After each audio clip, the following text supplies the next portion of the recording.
अगर आप एक कंटेनर लेते हैं जिसमें पानी है नॉर्मल टेम्परेचर में, और एक मेढक एक फ्रॉग को लेकर उस कंटेनर में डाल देते हैं, और कंटेनर के नीचे आग है, धीरे धीरे धीरे धीरे पानी की टेम्परेचर को बढ़ाते हैं, बहुत ही स्लोली, मे बी हर आधे घंटे में 1 डिग्री सेल्सियस पानी का टेम्परेचर बढ़ता रहता है, बढ़ता रहता है, बढ़ता रहता है। तो अजीब बात यह है कि उस फ्रॉग को पता ही नहीं चलेगा कि कब वो टेम्परेचर खतरनाक तरीके से बढ़ गया, और धीरे धीरे वो उसी के अंदर बॉयल होके कुक होके मर भी जाता है। यानी कि जब तक ये फ्रॉग रियलाइज करता है कि खतरा हो गया है, टेम्परेचर पानी का ज़्यादा है और जिससे उसको नुकसान हो रहा है, वो जल रहा है, लेकिन तब तक उसके पैरों में इतनी ताकत ही नहीं रहती कि वो जंप करके कंटेनर से बाहर चले जाए, पतीले से बाहर चले जाए। इसे बोला जाता है बॉइलिंग फ्रॉग सिंड्रोम, यानी कि समय रहते हुए खतरे का एहसास नहीं होना।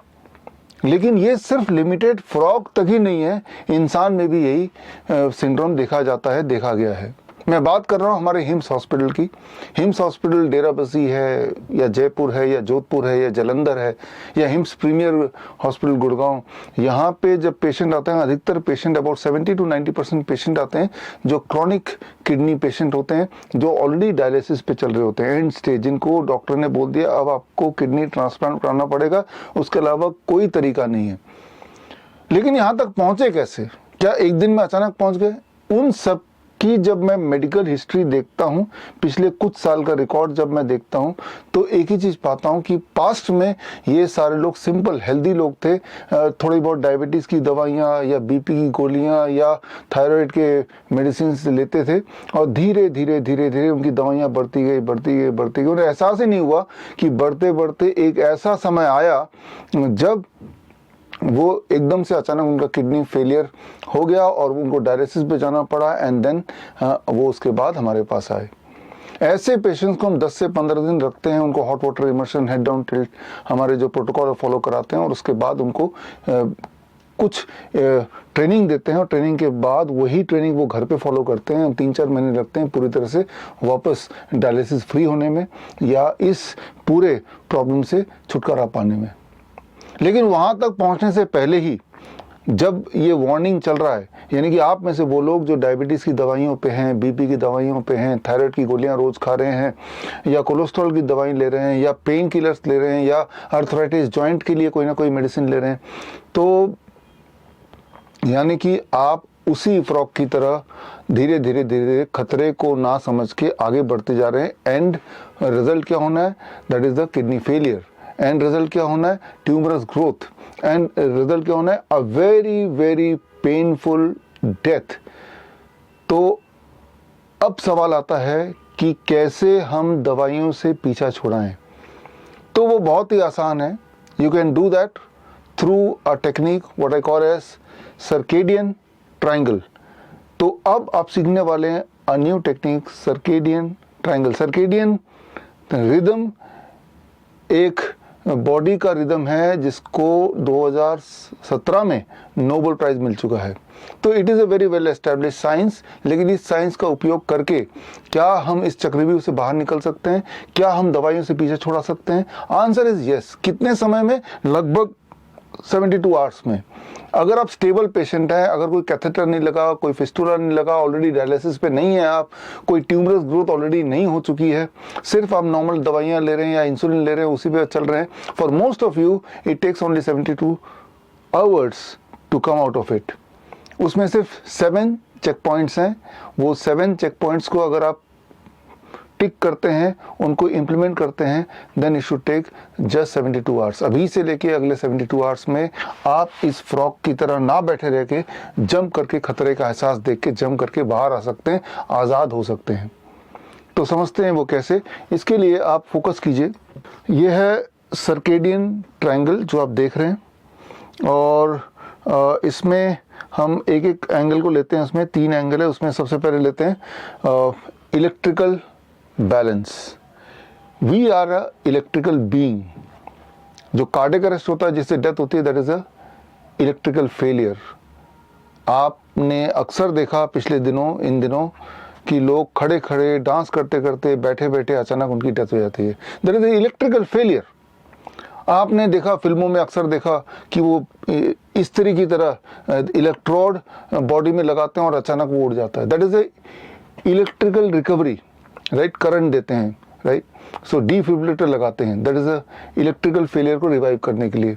सो डेथ का कारण, कार्डियक अरेस्ट के कारण इलेक्ट्रिकल फेलियर, तो electrical balance. So that is the first two check point. First check point is EMF, electromagnetic field. इस वक्त जब मैं बात कर रहा हूँ तो मेरे आसपास ये इलेक्ट्रोमैग्नेटिक फील्ड है बिकॉज ऑफ दिस टेलीविजन, आगे ये कैमरा, इधर ये एसी, ये लाइट है, ये सब मेरे बॉडी में एक इलेक्ट्रिकल फील्ड जनरेट कर रही है और इस वक्त मेरी बॉडी की वोल्टेज बढ़ती जा रही है। अगर मैं इस वोल्टेज को जीरो कर पाऊँ, the second check point, body voltage को मैं मिनिमाइज कर पाऊँ, जीरो कर पाऊँ, तो मेरा इलेक्ट्रिकल बैलेंस मेंटेन होगा, जिससे इलेक्ट्रिकल फेलियर नहीं हो पाएगा। एटलीस्ट इलेक्ट्रिकल फेलियर से जो फैटलिटीज है उससे मैं बच जाऊंगा। That is the first step, the electrical balance. तो second step is the physical और द मैकेनिकल बैलेंस। आपने देखा पिछले दिनों, पिछले एक साल से हम इसको प्रमोट कर रहे हैं, that is 360 degree postural medicine. That is जब सांसें नहीं आ रही तो प्रोन वेंटिलेशन से कैसे सांसें आने लगती हैं पेशेंट्स को, या फिर जिनका किडनी फेलियर का केस है, हेड डाउन टिल्ट से कैसे उनकी किडनी रिवाइव होती है, या हॉट वाटर इमर्शन से कैसे किडनी रिवाइव होती है, या एसिडिटी के पेशेंट्स को किस पोस्चर में लेटने से उनकी एसिडिटी धीरे धीरे खत्म होने लगती है। तो this is a postural medicine science. ये साइंस डिपेंड करता है दो चेक पॉइंट पे, first is the heat and second is the gravity. आप टेस्ट करके देख सकते हैं, मान लो किसी को फीवर हो गया, आप सिर्फ इतना करें, 42 डिग्री सेल्सियस पानी एक बाल्टी ले लें और दोनों पैर उसमें डुबो के रखें for 30 minutes, maintaining 42 degree Celsius water, तो आप देखेंगे वो फीवर गायब हो जाएगा और दोबारा आएगा भी नहीं, फास्टर देन पैरासीटामोल। तो ये क्या है, that is through heat and through gravity you are trying to balance your mechanical part of it, the physical part of it. दो हार्ट अटैक जो होता है that is a mechanical failure. Heart attack में जो blockage है that is a mechanical physical failure. जो swelling body में हो जाती है, जो ट्यूमर हो जाता है, दैट इज अ मैकेनिकल और फिजिकल फेलियर। तो उसके लिए व्हाट इज अ स्ट्रैटेजी जो हम यूज करते हैं अपने हॉस्पिटल में, that is 360 degree postural medicine. And finally जो आप बरसों से यूज करते आए हैं that is chemical balance. Chemical balance के लिए बरसों से ऑलरेडी आप में से बहुत लोग DIP डाइट ऑलरेडी यूज कर रहे हैं, और आपने देखा जैसे ही आप DIP डाइट स्टार्ट करते हैं ऑटोमेटिकली आपका ब्लड शुगर, आपका ब्लड प्रेशर वो टेपर डाउन कम होने लगता है और बहुत लोगों की दवाइयाँ छूट जाती हैं, थायराइड ठीक होने लगता है, आपका मोटापा घटने लगता है। That is the chemical balance. जब केमिकल फेलियर होता है, फॉर एग्जाम्पल जो लोग इंसुलिन पे होते हैं और कई बार उनकी इंसुलिन की वजह से, दवाइयों की वजह से ब्लड शुगर इतना कम हो जाता है, दे गो टू कोमा। जो कोमा है that is a chemical failure. Coma की वजह से डेथ होती है, केमिकल फेलियर। हार्ट अटैक की वजह से डेथ होती है, मैकेनिकल फेलियर। कार्डियक अरेस्ट की वजह से डेथ होती है, that is electrical failure. So the two check points, that is the living food first and living water. Living water is very interesting, very important. ऐसे बहुत सारे बच्चे हैं जिनको हफ्ते में एक बार या 2 हफ्ते में एक बार ब्लड ट्रांसफ्यूज करना पड़ता है जिंदगी भर के लिए, टू लिव अ लाइफ। ऐसे बच्चों को जब हमने लिविंग वाटर दिया, 3 पॉट सिस्टम, मेरे अपने पिछले वीडियोज हैं, हमारे बुक्स में देखा होगा, तो उनका ब्लड ट्रांसफ्यूजन पूरी तरह से बंद हो गया, उनका बॉडी खुद ही ब्लड बनाने लगा and they became normal and healthy. तो ये एक अचंभे वाली बात है। That is the these 2 check points. So total these are 6 check point and the 7th check point, इन 6 को मिलाना that is called circadian triangle. तो that is the 7th check point. जब आप ये करेंगे, जिसको करने में लगभग 3 दिन यानी 72 आवर्स लग सकते हैं, तब आप देखेंगे कि विद इन 72 आवर्स मैजिक हो रहा है। आपके ब्लड शुगर, आपके ब्लड प्रेशर, आपका पेन सेंसेशन, आपकी नींद जिनको नहीं आती, डिप्रेशन में जो लोग हैं, इस तरह के जो सिम्टम्स हैं वो अपने आप ही बड़ी तेजी से कम होने लगेंगे, तेजी से वो मिटिगेट होने लगेंगे। यानी कि मजबूरी में accordingly you need to taper down the drugs, taper down the medicine. ये जितनी भी सारी बातें बताई हैं, ये सारी आपके लिए, जो लोग मुझे लगातार फॉलो करते हैं, तो उनके लिए नई बातें नहीं है, बिकॉज इनसे जुड़ी हुई बुक्स, इनसे जुड़ी हुई वीडियोज़ आप तक मैं पहुंचाता आया हूं। लेकिन इनको एक बैलेंस तरीके से अगर आप सिंक्रोनाइज करते हुए करेंगे, जिस तरह से मान लो आपके पास एक बहुत अच्छे म्यूजिशियन है, गिटार बजाने वाला अच्छा है, एक तबला बजाने वाला है और एक बांसुरी बजाने वाला है, वो सारे अपने आप में अच्छे हैं, लेकिन अगर इन तीनों में अगर तालमेल नहीं होगा तो वो लोग अपने आप में कितना भी अच्छा क्यों ना बजा लें अपना instrument, it will create a noise, वो कभी भी म्यूजिक नहीं हो सकता। म्यूजिक तभी हो सकता है जब तीनों में तालमेल हो। सिमिलरली इन तीनों में अगर तालमेल होगा तभी वो म्यूजिक बनेगा, आपका बॉडी में एक हार्मनी आएगी, और जब हार्मनी आएगी तभी हार्मोनल बैलेंस होगा, तभी न्यूट्रिशनल बैलेंस होगा, तभी इलेक्ट्रिकल बैलेंस होगा, मैकेनिकल बैलेंस होगा, and then only you will be able to leave the medicine and come out of this pan, frying pan. इस फ्राइंग पैन से बाहर तभी आ सकते हैं। तो ये कैसे कर सकते हैं? It will take about 72 hours. 72 hours cure at the rate of 72 hours, ये हमारा एक पॉपुलर प्रोग्राम है जो मलेशिया में, वियतनाम में पिछले कई सालों से हो रहा है। अभी भी पिछले हफ्ते हमारा पिछला about I think about 92nd batch था वियतनाम में, cure at the rate of 72 hours. So cure at the rate of 72 hours का बैच 2 दिसंबर में गुड़गांव में सेक्टर 42 में हिम्स प्रीमियर हॉस्पिटल में for 3 days, that is 2 December, 3 December, 4 December, that is Friday, Saturday, Sunday.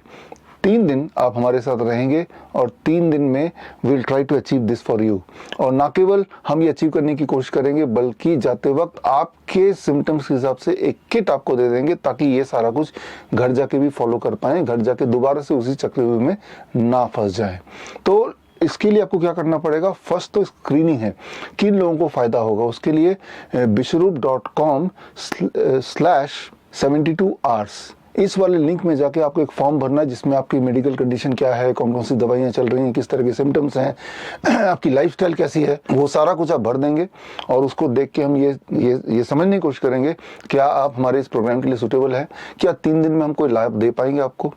जो लोग बहुत ही severe patient हैं, and stage वाले पेशेंट हैं, जिनकी डायलिसिस चल रही है, जो कैंसर के फाइनल स्टेज में है, जिनके बॉडी में फिस्टुला, कैथेटर वगैरह लगा हुआ है, तो ऐसे पेशेंट्स के लिए नहीं है 72 आवर। ऐसे पेशेंट्स के लिए तो 10 से 15 दिन वो हमारे हॉस्पिटल में रुकते हैं, तब हम उनको कुछ ना कुछ फ़ायदा पहुंचा पाते हैं।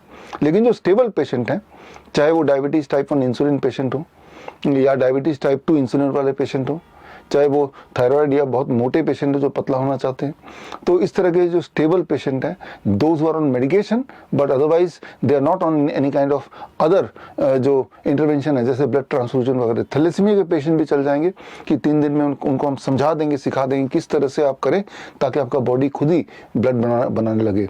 तो the first step, you fill the form. जो फॉर्म स्क्रीन पे दिए हुए लिंक है, और उसको देख के हम स्कैन करेंगे, स्क्रीन करेंगे, और स्क्रीन करने के बाद आप तो मैसेज पहुंचाएंगे whether you are suitable for it और नॉट, और तब आपको आना है। और उसके बाद 3 दिन you will spend with us. आप चाहे तो अपने साथ एक केयर टेकर भी ला सकते हैं। Care taker can be your spouse, your children, parents, कोई भी हो सकता है जो घर पे भी वही टेक्निक फॉलो करने में हेल्प करे। So hopefully this programme will help you to come out of that frying pan, right, ताकि आपके जीवन का जो अंत है, देखिए अंत तो सबका होना है, लेकिन अंत डेडली ना हो, अंत पेनफुल ना हो, ये हम कर सकते हैं कि हम जब तक जिएं हेल्दी जिएं और स्ट्रांग रहें, खुशी होके जिएं। दुनिया का सबसे ज़्यादा दुखदाई बात है बीमार रहते हुए जिंदा रहने की कोशिश में लगे रहना। हमें बीमार रहते हुए जिंदा नहीं रहना है, हमें हेल्दी रहते हुए जिंदा रहना है, राइट। तो उसकी एक कोशिश है, और दैट इज़ वेरी सिंपल। और जैसे मैंने बताया कि ये सर्केडियन ट्रायंगल सर्केडियन इसको 2017 में सर्केडियन रिदम पे एक नोबेल प्राइज भी मिला था। तो आप उसको देखें तो सर्केडियन रिदम क्या है आपको समझ आ जाएगा। फिर आपको ये पता चलेगा कि आपको सिर्फ अपने बॉडी के तालमेल को मिलाना है।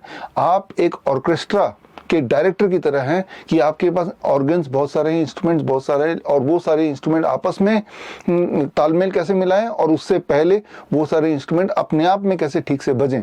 तो यही आपको अचीव करना है। Once you are able to achieve this means कि आप उस फ्राइंग पैन से जम करके बाहर आने में कामयाब हो गए। So hope to see you very soon on 2 December in HIIMS premier Gurgaon. All the best. जय हिंद।